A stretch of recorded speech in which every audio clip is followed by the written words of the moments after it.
So we're going to be looking at the issue of work.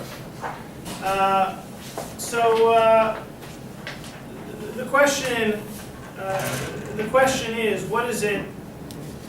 Where do we go to look for things of the basics within Judaism? We talk about ethics and what are the central issues to Judaism. So where should we start?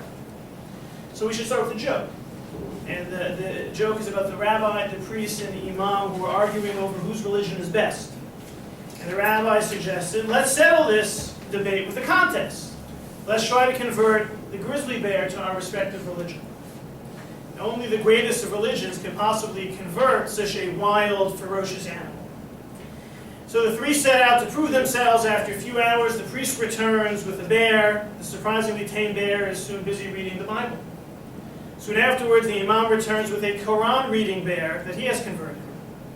Hours pass and the rabbi is still not coming back to the meeting place. At the end of the day, the rabbi is hobbling towards them, no bear in sight. The rabbi was all bedraggled and cut up, and they go, "What happened to you?" I guess the rabbi replied, "Circumcision was not the place." So, what are the first principles that we encounter when it comes to Judaism? So let's take a look on page 2 at text number 1. The idea is that we should be learning together, so I encourage people to volunteer to read. We'll stick to English since I'm guessing that's the language all of us understand. Do I have a volunteer for text number 1? Okay. When the soul is brought to its final judgment, it is asked, did you conduct your business dealings in good faith? Did you designate times for Torah study? Did you endeavor to have children? Did you eagerly await your redemption? So this is a statement of the Talmud. Anyone heard this statement before?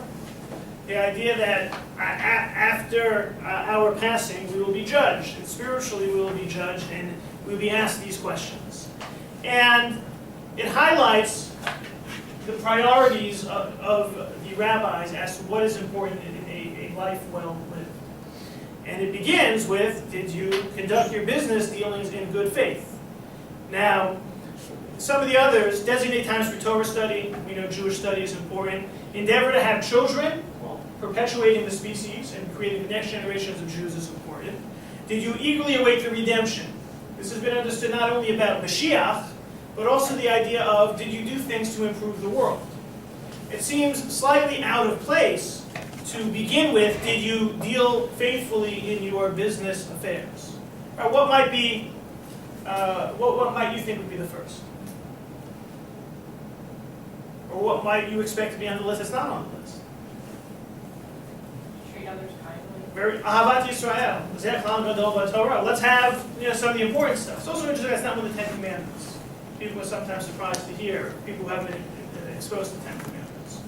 Why is business here? So there must be a reason, because there's always a reason. The rabbis are trying to present something.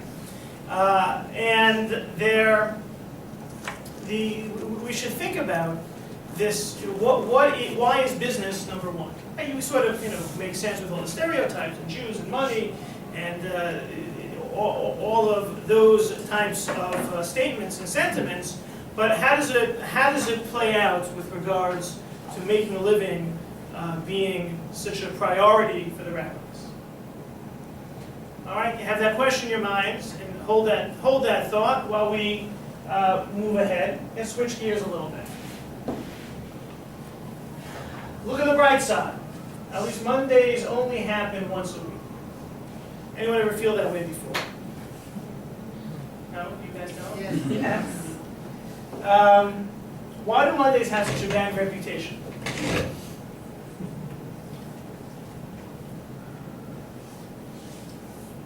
To work.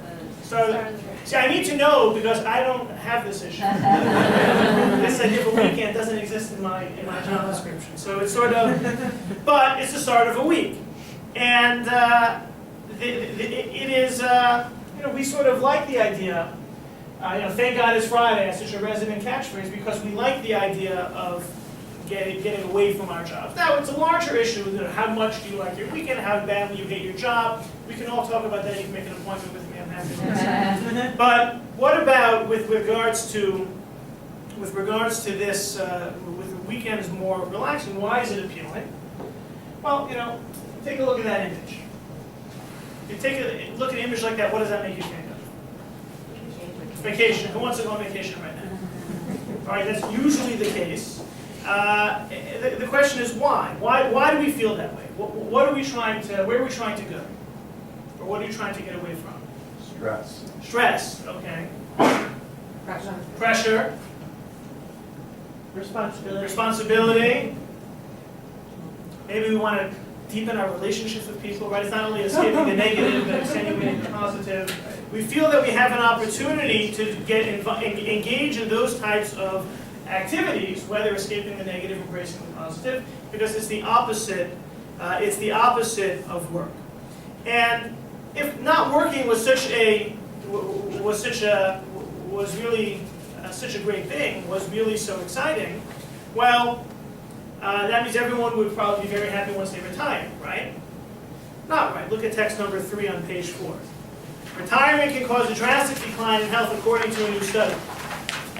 Research by the Institute of Economic Affairs found that both mental and physical health can suffer after retirement. The study, Work Longer, Live Healthier, the relationship between economic activity, health, and government policy, shows there's a small boost in health immediately after retirement. But over the long term, there's a significant deterioration. It suggests retirement increases the likelihood of suffering from clinical depression by 40%, and the chance of having at least one diagnosed physical condition by about 60%. Probability of taking medication for such a condition rises by about 60% as well, according to the findings. People retired are 40% less likely than others to describe themselves as being in very good or excellent health. But that's because they're older. Okay, all right. So, so if you retired young, none of this will bother you. Could be. I mean, it could be. Did they The statistics are only as relevant as I make them, so that's certainly the case. But there is the we recognize that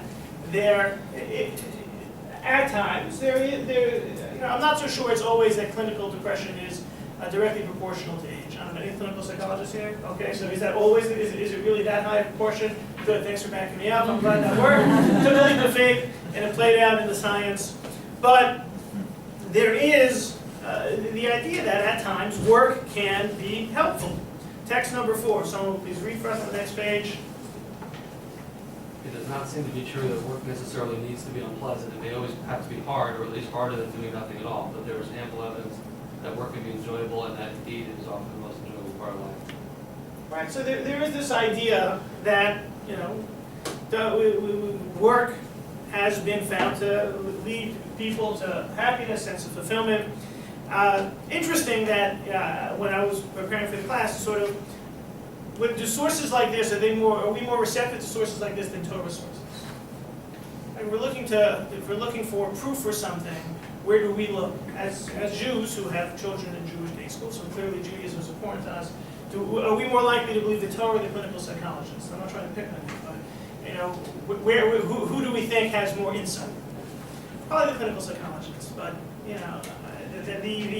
is just sort of interesting that texts like these are utilized because we live in a modern world where we feel that some of our ancient wisdom, even when spiffed up for contemporary society, doesn't necessarily carry the same weight as the things we've embraced in today's world.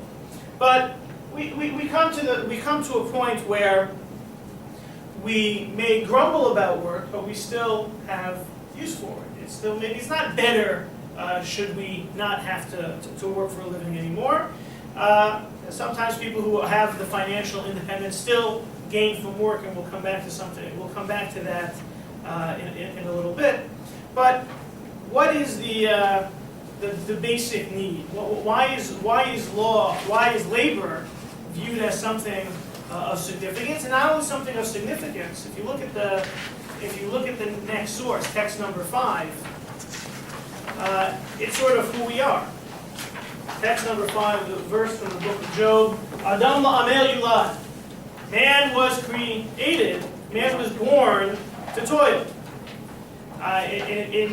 Going beyond just a value statement into a potential legal statement, look at the next source. which is familiar to us from Shabbos and from Kiddush. 6 days you shall work and perform all your labor, but the seventh day is a Sabbath to your God, you shall perform no labor. So a little bit of a textual analysis. And if you look at that verse, 6 days you shall work and perform all your labor. The seventh day is a Sabbath to your God, you shall perform no labor. Both of those statements necessary. Remember, this is a commandment of the Sabbath. Yes. They're both necessary. Why? I'm not saying you're wrong. I just want to know why. You could work 7 days. Okay.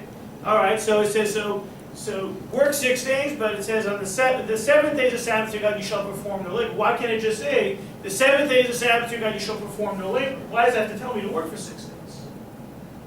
Right. So please read 6b since you addressed it. Next text. Yeah.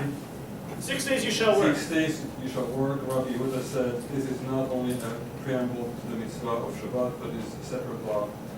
Just as Israel was commanded to rest on Shabbat, so were they commanded to work in the 6 days preceding. So here we have a midrashic source. The Mechilta is one of the midrashim. Midrash is a collection of rabbinic teachings that is a separate law. These are two separate statements. There's the Sabbath where you can do no rest, but there's also a mitzvah to work for 6 days. And if you just, if you look for those who are familiar with the Hebrew, it says, Rabbi Omer Hare Zu Zer Acheret. This is a separate law, a Gzeira is a rule. Shekashem Shenitztavu Yisrael al mitzvat aseh shel Shabbat is a positive commandment of the Sabbath. Nitztavu al hamalacha, the same siva, the same commandment. They were commanded to work. So Jews are commanded to work. It's not just the idea of resting on the Sabbath. You rest on the Sabbath after working for 6 days. So why is it a commandment? All right, so we'll give a couple of answers from a Jewish perspective. But before we go ahead, why is it a commandment? What are some thoughts? Aren't these related to work you did in the temple, not work you did? So with regard to the things that you avoid in the categories of work on Shabbat, yes. But the language, and you can say it's not a biblical law the same way. This is Rabbi Judah Hanasi saying, he's saying you need to work. Nitztavu al hamalacha, you're commanded to do work. We have the separate idea of the work that we don't do on Shabbos being connected to the work in the temple or tabernacle. That's true. But I think Rabbi Huda is making a separate, let's call it rabbinic statement. You need to work during the week. But to her point, I mean, work could be anything, right? Okay. It could be volunteering. Does it mean to earn an income? So maybe It could be during the 6 days you need to be doing activities which you can't do on the Sabbath. Could be. I don't know. I'm not. We'll be answering, but I want to get some thoughts going. Yeah. From one side, if you're not doing, with those 6 days, if you're not working, if you're not toiling, then you can't really appreciate your day off. You can't appreciate Shabbat. Okay. The fact that you can't do anything. That's right. So if there's no distinction, then you won't appreciate Shabbat. And I think we're going to come back to that and see that a little bit later. This idea that Shabbos is what provides us with an appreciation, that difference between the weekday and the rest, that seventh day and the rest of the week. So we're going to come back to that idea. So let's look at some of the Jewish sources as to why work may be important. In general, we live in a society where commerce is like oxygen. People work, you get paid, you buy food to live. While you're going around buying, you meet people, you get involved in other things, you establish relationships. It is something which speaks to what goes on in the world around us. Work, therefore, if we're working and we're Jews and we're working, allows us to take our Jewish identities beyond the home, the shul, the community, and take our Jewish personas beyond. And it's not just about specifically that everyone has to know that the person is Jewish by the days that he or she takes off because of the holidays, but our lives as Jews come with us when we go out as well. So economic theory classifies us as the Homo economicus. We are the person active in society in the realm of business and ideas. John Stuart Mill, a 19th century political economist, noted that political economy presupposes an arbitrary definition of man as a being who invariably does that by which he may obtain the greatest amount of necessaries, conveniences and luxuries with the smallest quantity of labor and physical self-denial with which they can be obtained in the existing state of knowledge. All right, nice fancy words. What does that tell us about people? What is their driving design? What are they trying to get out of their engagement in commerce and business? Make as much as they can as little time as they As much as they can, as little time as they can, for as little work as possible. Spoken like a true business. This has the potential to motivate people to cut corners, or to to find shortcuts. But it can also be an opportunity when one engages in this economic system with one's religious values. It's the opportunity to share, to spread, to introduce something of more meaning into a realm which can be summarized in a statement like this. Judaism's entry into the workplace attempts to add the values, to add the meaning. Jewish values mandate this type of responsibility, this type of obligation. Judaism requires bringing of one's Jewish values into the workplace. If you look, someone will please read on page 8, text number 7. Okay? Rav Safra had a donkey for sale. A prospective buyer approached Rav Safra as he was reciting the Shema prayer. 7 or 8? I'm sorry. Text 7. I'm sorry. Rabbi Shimon ben Shetach once bought a donkey from an Ishmaelite. His students went to get the donkey, whereupon they found a gem hanging from the animal's neck. They said to their teacher, Master, God's blessing brings wealth. Rabbi Shimon ben Shetach said, I purchased a donkey, I did not purchase a gem. He went and returned it to the Ishmaelite. The Ishmaelite proclaimed, Blessed is the God of Shimon ben Shetach. All right, so this was good marketing for the Jewish people. Shimon ben Shetach acted in a way that was unexpected and led to a Kiddush Hashem, a sanctification of God's name. Was he really obligated? Well, not necessarily. His student was somewhat surprised. There's a rabbi, he's now in Israel, Rabbi Shlomo Riskin. He was the founding rabbi at Lincoln Square Synagogue, and he had a high school. In his interview for high school Jewish studies teachers, for Gemara teachers, he would ask them some questions about their background, and he would also ask them the following Jewish law halachic question. If you order, whatever it is, in his case it was an electric shaver from the company, and they send you 2, what do you do with the extra? Well, obviously, you know, after reading that story, it's return it. But some would say, they made a mistake, or it's a non-Jewish company, and they make a mistake, and there's something in the Talmud called ta'us aku, the mistake of the non-Jew. So you can't steal from anybody. If the non-Jew makes a mistake, you don't have to let them know about it, and they're not going to want it anyway, and why should I ship it back to them? So a lot of people will make, this is called in halachic language, cheshbonot. He made a lot of different calculations. Those were not the teachers he was looking for. He was looking for the one who, Shachar, you get a job for Rabbi Riskin's in a yeshiva teaching Judaic studies. That's what he was looking for. All right, so there's another story in the Talmud, another rabbi who marketed the right values. His name was Abba Oshia. Abba Oshia was a clothing washer. It's very interesting to note the types of professions that the rabbis in the Talmud had. They were shoemakers and clothing washers and all types of simple types of menial professions. They really didn't have the same, they didn't have lawyers and bankers the way we do today. Some of them were doctors.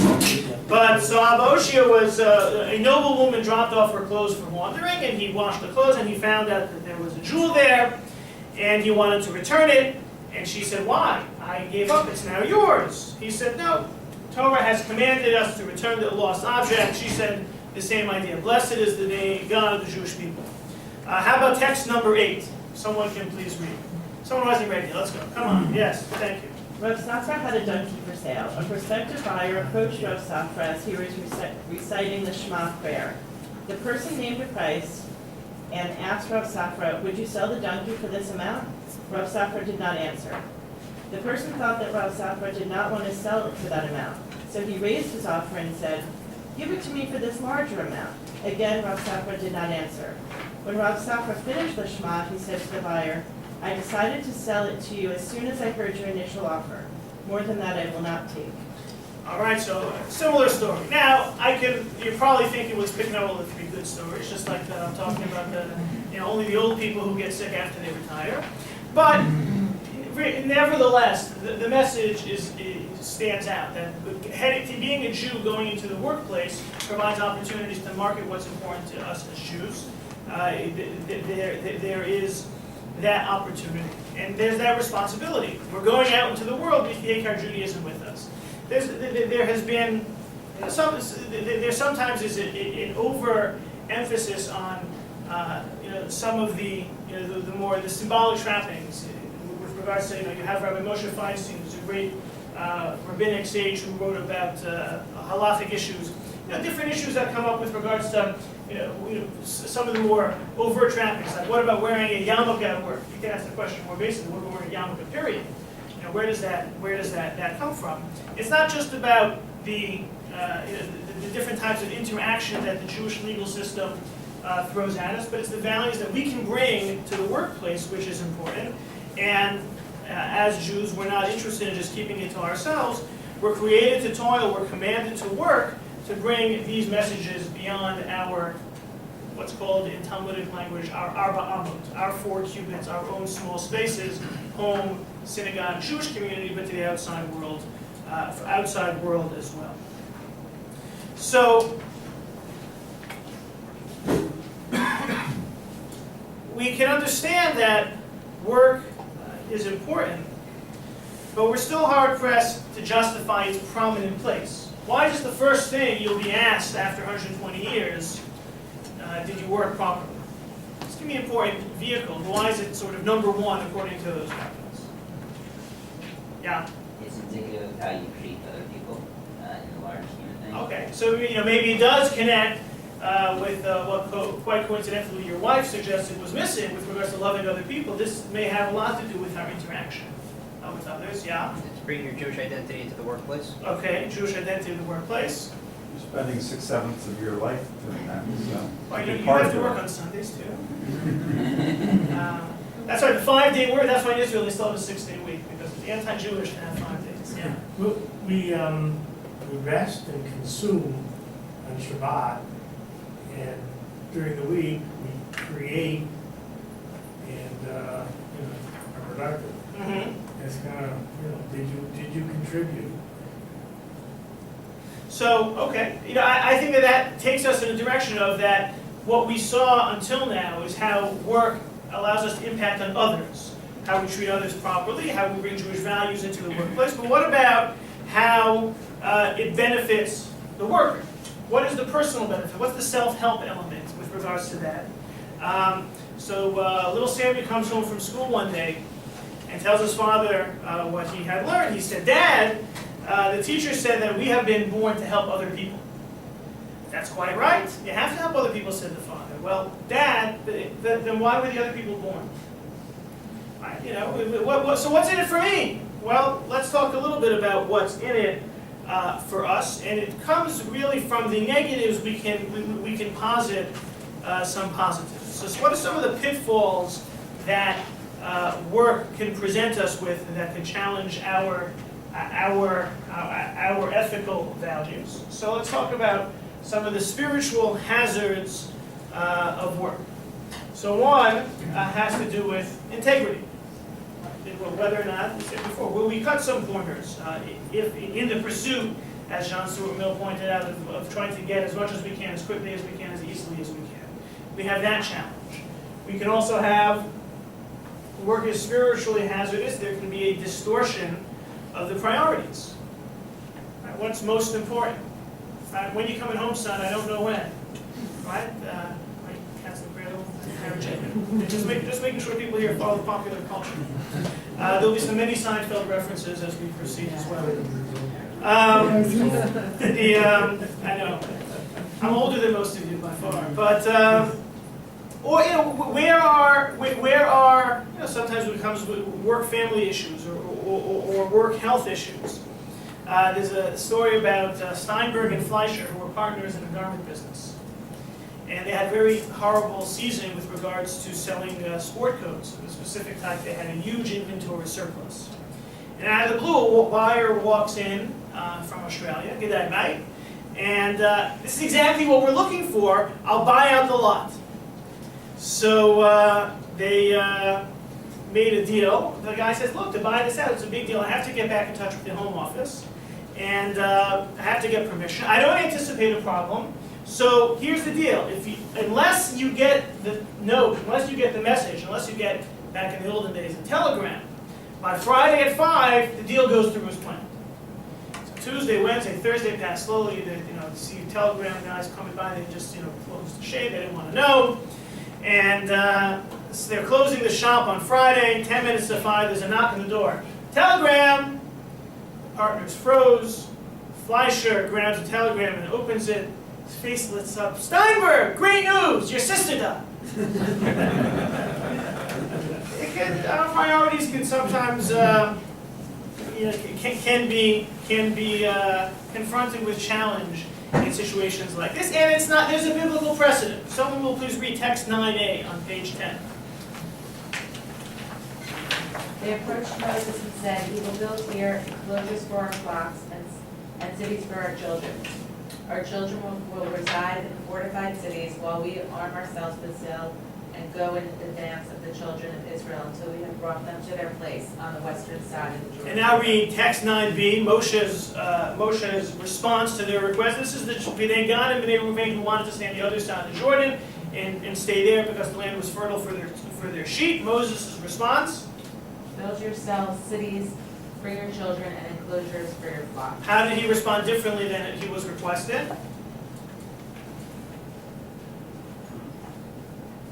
Compare.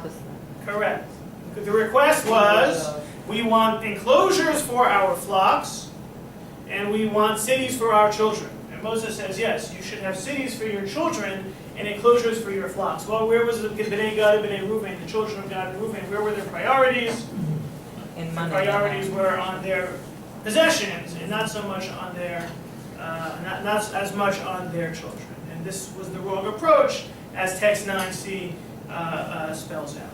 So we have challenges to our ethics and morals, our integrity. We have a challenge to the potential distortion of our priorities. And we can also find that work can be spiritually hazardous. It can become all about me, as it should be, but it should be about others as well. So look at text number 10. Also, this concept introduced somewhat of a biblical precedent. You will eat and be sated, build houses and dwell therein. Your herds and your flocks will multiply, your silver and gold will increase, and all that you have will increase. Beware lest your hearts grow haughty, and you forget your God who brought you out of the land of Egypt, out of the house of bondage. And you will say to yourself, my strength and the might of my hand has accumulated this wealth for me.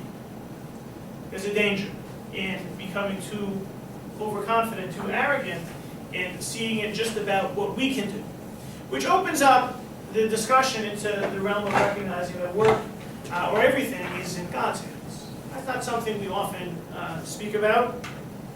I heard from Rabbi Jeremy Weeder. He's a professor of Talmud Yeshiva University. He gives a Sunday morning class here in the community. There's a machloket, a dispute in the Talmud. When is man, not man, men? When is humanity judged? So when is humanity judged? Okay, Rosh Hashanah, Yom Kippur, high holidays. That's one opinion. The other opinion is that man is judged, humanity is judged every day. And so Rabbi Weeder made an interesting observation that, right, basically we should think about man being judged on Rosh Hashanah. We'll follow that opinion on Rosh Hashanah. And we'll follow opinion man judged every day. It's helpful to keep in mind that things are somewhat in the balance, somewhat precarious every day. Not to the point of neurosis, but to the point of recognizing that God is in control. This comes up when it comes to the concept of this work-faith dynamic comes up, especially with regards to laws of Shabbos. Shabbos is the time where you can do no work.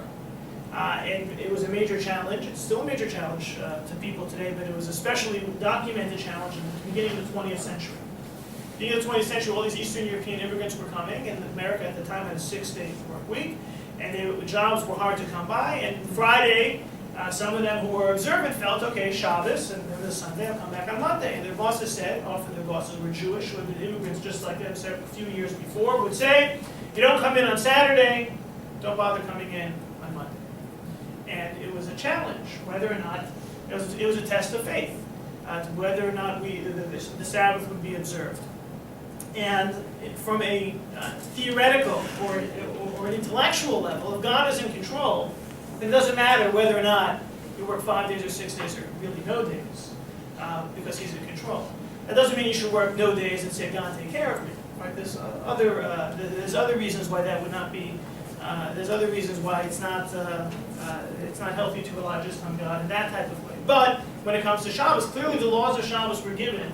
Don't work on the Sabbath, then don't work on the Sabbath. And hopefully things will resolve themselves. That's the test of faith. The analogy that was given was that you have an individual walking down the road in the forest with a big sack on his back. All of a sudden, coming up behind him is someone of a better means driving a wagon. He says to the guy, hey brother, come on up, let me give you a lift. And the guy's very appreciative, gets on the wagon, no longer has to walk down the long road through the winding forest. Of course, it's a winding forest, it's got to be really dark and scary, but now he gets to go on the wagon. And he's sitting next to the wealthier individual, but he's still holding the sack on his back. So the wagon owner says, hey brother, take a load off. And the guy says, no, it's okay. It's kind enough of the horses to carry me. Why should they have to carry my big sack? Which is ridiculous. But it's much more ridiculous when you put it that way than when the challenge is having a job if you go to work on Saturday now. But the principle is still the same. It's the same fundamental. And so the Sabbath, when it comes to work, when it comes to the concept of work, really presents to us this idea of,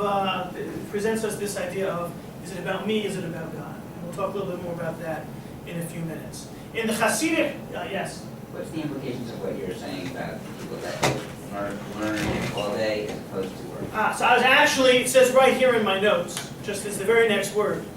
In the Hasidic community, Hasidic philosophy sees work as the single most difficult spiritual struggle. That's just something that I wanted to add at this point. Because of these hazards, the work hazard, the integrity, distortion of priorities, the concept, the opportunity to forget about God, those are some serious blemishes on a person's spirituality, on their religious CV, if you will, which I think makes sense why in the Haredi and Hasidic communities you have this loading towards work. If the philosophy in those communities has so much emphasized how dangerous it is to work, then it has created this almost irrational fear of getting engaged in the workplace. And this we see very much in Israel and all the fighting that's going on in terms of whether that community, the Haredi community, will carry its fair share. You see it a little bit less here. In the United States, the ultra-Orthodox community is a little bit more open to working. A number of months ago, there's an article in Tablet magazine online about Lakewood. I don't know if anyone saw it. It was a very interesting article about the entrepreneurial spirit that exists in that community and how it's sort of automatic that you spend your dozen years studying, but then you got to get a job. And sometimes they have 2 or 3 or 4 different jobs, but it's still centered around the community. Lakewood is an exception, but I think that if we can identify certain disturbing trends about the lack of productivity in certain religious communities, it comes from this. Because the pendulum has swung so far that work is so horrible because it's so challenging. Well, the answer is not to disengage from it, the answer is to struggle with it. But in those communities, the concept of struggling and questioning has also been sort of foreclosed upon. But so how do they eat? The wives work, right? The wives work, because only men have souls and have a spiritual struggle. The wives work, in Israel there's benefits. There's welfare here too, but there's certainly, there are charitable organizations that support people who spend their time studying, engage in spiritual pursuits. So I think that is a natural question. So it shows I'm teaching this right if this led you to ask that question. So when it comes to, and we see that Judaism, Jewish sources, Jewish texts speak to this possible challenge. So when we talk about the sort of the role that money and salary and things that are accessible to us have in our lives, there's the joke about the communist official questioning the Soviet citizen. And so the official says, "Are you loyal to the party?" And the citizen says, "Of course, comrade, I'm loyal to the party. If you had a plane or a yacht, would you give it to the party?" "Certainly, comrade, I give that to the party." "How about a car? Would you give that to the party?" "No doubt, of course I would give that to the party." "How about 4 cows and 3 chickens?" "No way." "Why not?" "Because those I actually have." We're want to be very generous with other people's money. And when it comes to the things that we have, that sometimes it's harder to part with. And sometimes the measure of a person, or the yardstick which we can use if we want to gauge ourselves, measure ourselves, is not on the spiritual side, is not in shul, is not whilst engaged in religious activities, but at work. If someone can read text number 11 on page 13, please. It's a short one for someone who has to look at. Okay. 3 things expose the true character of a man: his cup, his wallet, and his anger. It sounds very good in the original also. You can judge a person 3 ways. Koso, kiso, kaso. Koso is the cup, kis is a pocket, kas is anger. So these are, if you want to know the measure of a person, this is where one can look. Rashi says over here. So cup after you've had a drink. So let me explain. So Rashi says that the wallet here refers to when a person is engaged in commerce. Also, relates to making money. And these 3 things, kiso, kaso, koso, we talk about the anger. What makes a person angry? What does a person get? What does a person get very angry about? Rashi says it doesn't say stuff. Rashi says it's about business. Different interpretations, but here these are 3. You can judge a person when a person gets angry or when the person doesn't get angry. It says something about his or her character. The cup. Well, the cup can relate to when a person drinks. There's the expression that when nichnas yayin, wine goes in, yatsa sod, the secret comes out. And this is actually a fun gematria. Gematria is the numerical value of the Hebrew letters.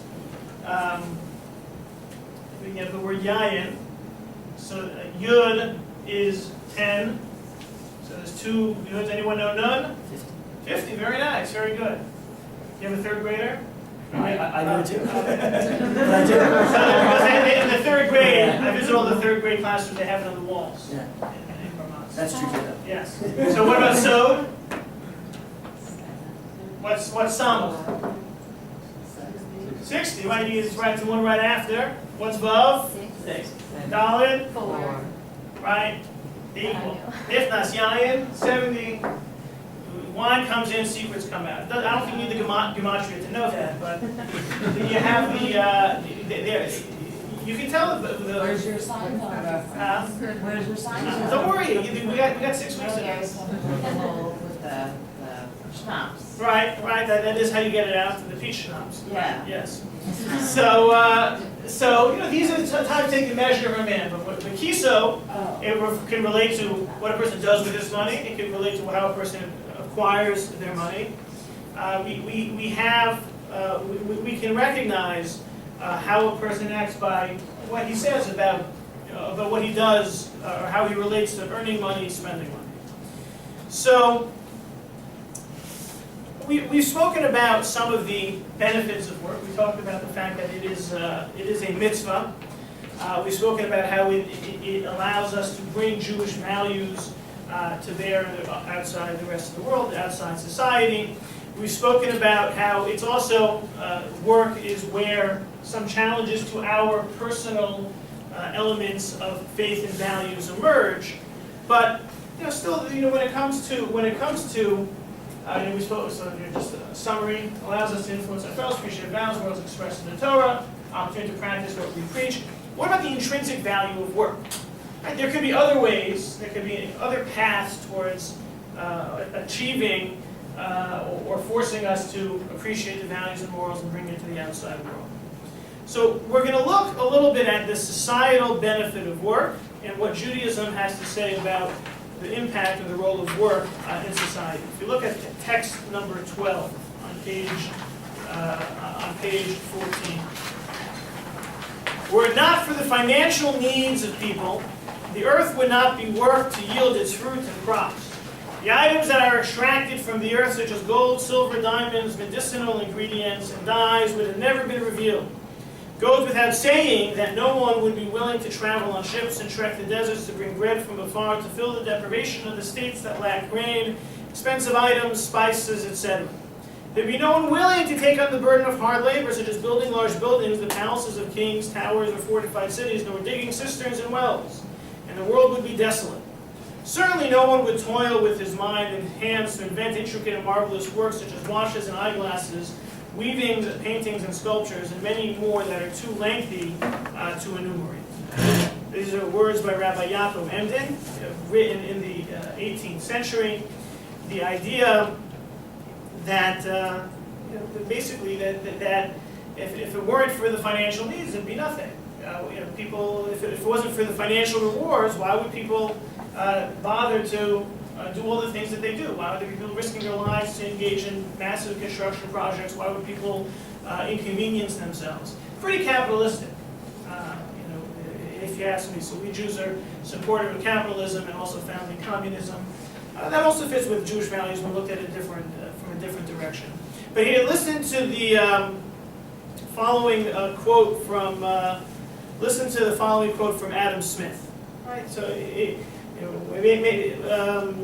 this is from his inquiry into the nature and causes of the wealth of nations. It's not from the benevolence of the butcher, the brewer, or the baker that we expect our dinner, but from their regard to their own interests. I don't know, maybe Rabbi Yaakov Emden read Adam Smith. It's certainly possible. But even if not, we have this concept of there being these endeavors that people have a self-interest in fulfilling. And God created a world that operates this way. And it's impacted by such motivations. If someone can read text number 13 on the next page, please. A person prefers one car of his own over 9 kavim of his fellow. So this expression from Talmud Bava Metzia, that people appreciate their own more than something that they work for, rather than something given to them by someone else. Or, for example, the next text. One who eats from his fellow is ashamed to look at him. The idea that sometimes it's people are embarrassed to ask. So the rabbis see these as expressions of the fact that people want to be proactive. There is nothing to be ashamed for in asking. It's hard to express that to people who are in need, but people should ask. But it's natural because, going back to a text that we saw earlier, Adam la'amel yulad, we're naturally conditioned to be active, to engage, to be productive. And when we're not, it feels unnatural, which brings out negative feelings. We don't want to be takers. We want to escape that type of a mentality. And think about various situations of revolution over in the modern period, especially those during the period of the Enlightenment, the French Revolution. All of that was about people who were degraded and poor and deprived, who wanted to see the next day, one day more. I was thinking maybe it was on the cable a couple weeks ago, on every single channel. You know what I'm talking about, right? So, I did read the book too, though, so it's not just about movies for me, it's about literature. Now, how does this not contradict like the whole Hasidic thing in Israel? Of what? Of not working? Yeah. Look, there's an expression, Yesh shivim panim laTorah. There's 70 facets, 70 ways to interpret anything. I'm presenting what I feel is a significant way of looking at it, but over time, you can develop other ways, and in certain, what's the difference between a mono-Orthodox Jew and an ultra-Orthodox Jew? No, it's not just work. It's a different mentality towards what Judaism expects of us. Judaism expects us to retreat from the world or engage in the world. Or when it comes to different religious practices. You will find some Orthodox Jews who listen to women sing and some who don't listen to women sing. And the difference is one bending the rules and one keeping the rules? I would hope not, because that's not what Judaism expects from us. But it's about how you look at the whole legal system.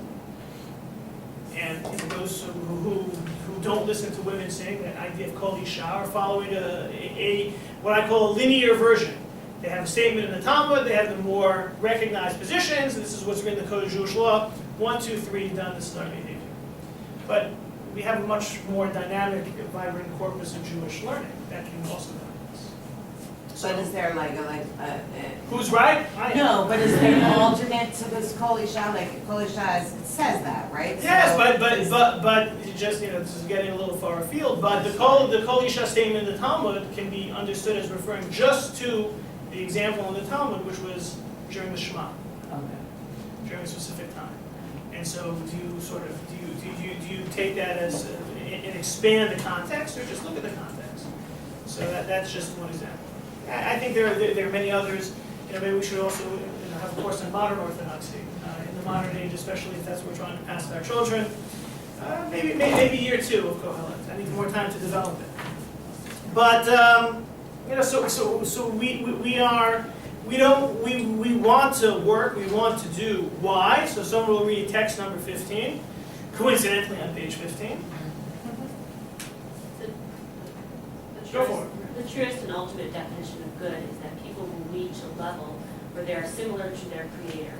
Therefore, God wanted people to meet their needs through toil and effort and to not make everything readily available to them, so that through their efforts they will become givers, creators, akin to the Creator. Through this, people become partners with God in the entire creation. So we have we have this idea here of we want to be givers. Why? Because that is a fulfillment of the concept of partnering with God. That's a fulfillment of imitatio Dei.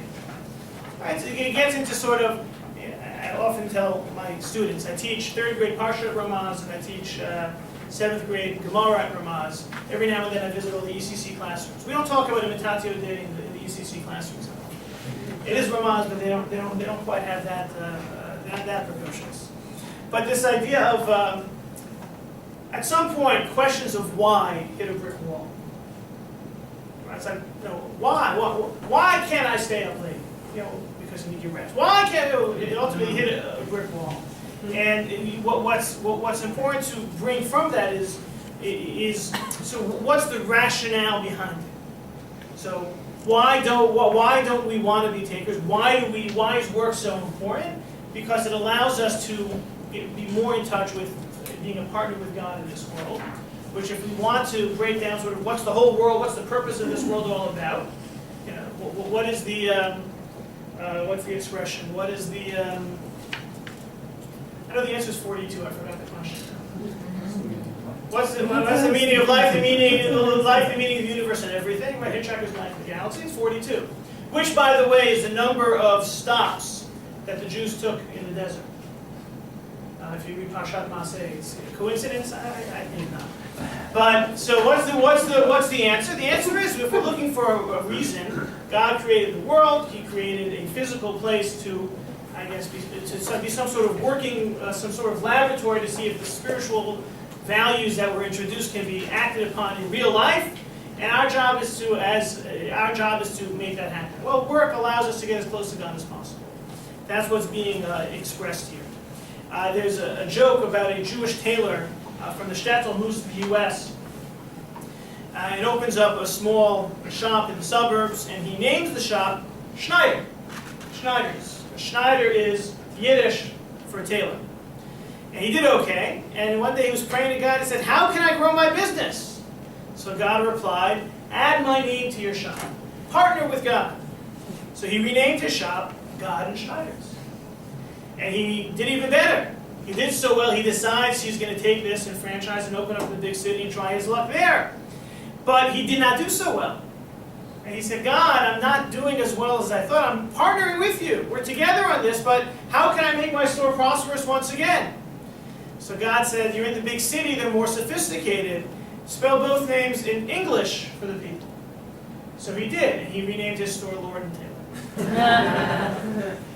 So that's one type of partnership, but there is the recognition that work really allows us to partner with God. That's why God created us in a manner that we need to work. And even if we have financial security, we're only reaching our potential when we're being active, when we're being creative. And again, someone mentioned before, it doesn't have to be work, or it can be other types of activities. Someone mentioned that before. Yeah. So the answer is it could be other types of activities. But we have to really understand what's behind, what's the reason for this essential activity, partnering with God. And this can explain why this can explain post-retirement blues. We're unhappy when we are no longer working. What's the Talmudic advice with regards to retirement? Look at text number 16. If a person has no need for work, what should he do? If he has a desolate yard or field, he should go and work it. 6 days you shall work and perform all your labor. The seemingly unnecessary word, all your labor, teaches that even one who has no need for work should work his desolate yard or field. The idea of always remaining active, always finding something of quality to always do. So, very nice. We have to work for a living. We probably knew that before we came here. God wants us to work.